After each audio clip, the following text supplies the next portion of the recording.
Hello guys, welcome to exam idea classes. Currently आज हम discuss करने आए हैं यहाँ पे India's first indigenous antibiotic medicine. Bharat में एक एंटीबायोटिक ढूंढी गई है, इंडिया की पहली जो है स्वदेशी एंटीबायोटिक है। इसके बारे में आज हम बात करेंगे। देखिए ये न्यूज़ में क्यों है अभी। A revolutionary treatment against bacterial infection has been discovered in India. अभी हम बैक्टीरियल इन्फेक्शन बहुत सारे हो जाते हैं हमारे कंट्री में, या कोई भी बीमारी है तो उसके लिए एंटीबायोटिक ढूंढा गया है, उसी के बारे में बात करने आए हैं हम यहाँ पे।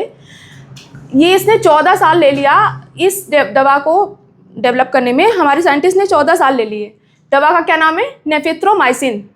It takes 3 days to cure pneumonia. Pneumonia हो जाता है तो ये 3 दिन में इसकी क्योर कर देगा।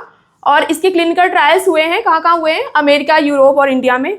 और ये ड्रग वर्क करती है अगेंस्ट बैक्टीरियल रेजिस्टेंस। रेजिस्टेंस मतलब कि कोई आपने एंटीबायोटिक ले रहे हैं और आपकी बॉडी उसके लिए एडिक्टेड हो गई है, और अब जब करंटली एडिक्टेड हो चुकी है तो अब आप कोई भी मेडिसिन ले रहे हैं उस पर इफेक्ट नहीं कर रही है, उस चीज़ के लिए ये दवा जो हमारी है नेफिथ्रोमाइसिन, ये काफ़ी कारगर है। नेफिथ्रोमाइसिन इज डेवलप्ड बाय वुखार्ड लिमिटेड। जो कंपनी है उसका नाम है वुखार्ड लिमिटेड। देखिए इसकी हाइलाइट्स मैंने बनाई है नेफिथ्रोमाइसिन की कि क्या क्या इसके अंदर क्वालिटीज़ हैं। ये 10 गुना इफेक्टिव है किससे? एजिथ्रोमाइसिन। जनरली क्या हम लेते हैं? एजिथ्रोमाइसिन लेते हैं निमोनिया वगैरह जब हो जाता है, तो कॉमनली जो यूज़ करते हैं एंटीबायोटिक होता है एजिथ्रोमाइसिन। तो ये एजिथ्रोमाइसिन से 10 गुना ज़्यादा पावरफुल है और ये ब्रॉड स्पेक्ट्रम एक्शन करती है टारगेट ड्रग रेजिस्टेंट बैक्टीरिया। मतलब जब हमारी बॉडी ड्रग के लिए रेजिस्टेंट हो जाती है, क्योंकि बहुत लंबे टाइम तक जब हम खाते हैं दवा तो हमारी शरीर उसी तरीके से उसके लिए रेजिस्टेंसी कर लेती है, वो आगे मतलब उस पर दवा इफेक्ट नहीं करती है बॉडी पे। तो उसके लिए ये दवा ढूंढी गई है और ये बहुत बड़ी अचीवमेंट है हमारी इंडिया के लिए, क्योंकि हमारे देश का ये पहला एंटीबायोटिक है जिसका नाम है नेफिथ्रोमाइसिन, और इसको डेवलप करने में 14 साल लग गए। साइंटिस्ट लोग इस पर काम कर रहे थे। देखिए इसकी साइड इफ़ेक्ट भी बहुत ही मिनिमल है, ठीक है। अब कुछ इसके बारे में हम बात करेंगे, डिस्कस करेंगे कि किस कंपनी ने इसको ढूंढा और कैसे कैसे काम हुआ है इस पर। देखिए nafithromycin is to be available under brand name Miqnaf. Brand क्या है? मिकनैफ है।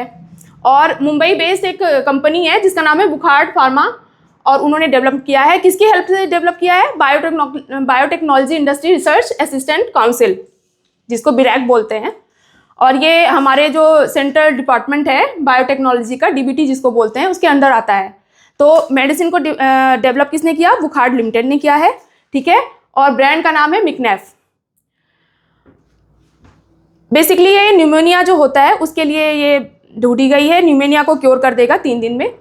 और कंट्री हमारी जो फेस कर रही थी काफ़ी टाइम से कि वही एक ही दवा यूज़ कर रहे थे, जिससे क्या होता था, बॉडी रेजिस्टेंस हो रही थी, मतलब ट्रीटमेंट करने में काफ़ी दिक्कत आ रही थी डॉक्टरों को।